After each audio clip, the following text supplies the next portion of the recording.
শ্ৰীকৃষ্ণৰ ভাগ্য। ধৰা হওক শ্ৰীকৃষ্ণ এজন মানুহ আছিল, আপোনাৰ মোৰ দৰে সাধাৰণ মানুহ, যাৰ অতীত, বৰ্তমান আৰু ভৱিষ্যত ভাগ্যৰ অধীন। কাৰণ মানুহেই মানি লৈছে ভাগ্যই ঈশ্বৰ। যদি শ্ৰীকৃষ্ণ এজন মানুহ আছিল, আপুনি তেওঁক ভাগ্যৱান বুলি ক'বনে?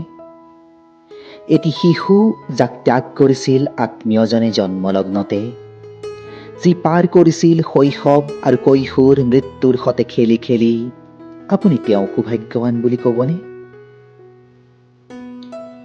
ৰাধা আৰু অজস্ৰ গোপীৰ প্ৰেম, কি যে ঈৰ্ষণীয় আছিল তেওঁৰ যৌৱন। মোৰ দৰে আপুনিও ভাবে চাগে এনেদৰেই।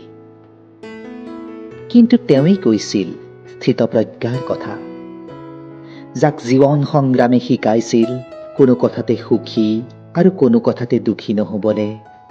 আপুনি কওকচোন, প্ৰেমৰ কোমল বতাহে জানো চুব পাৰে এজন স্থিতপ্ৰজ্ঞৰ কঠিন মন?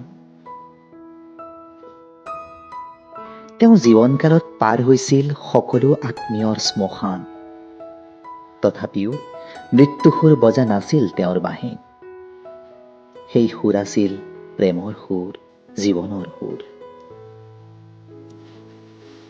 আপুনি জানো ক'ব শ্ৰীকৃষ্ণই জীৱনত সকলো পাইছিল? তেওঁ আপোনাৰ বা মোৰ দৰেই পোৱা নাছিল বহুত কিবা কিবি। যি পাইছিল তাৰেই তেওঁ যাপন কৰিছিল শ্ৰেষ্ঠতম জীৱন। তেওঁ ভাগ্যৱান নাছিল, তেওঁ আছিল এজন স্বাধীন মানুহ।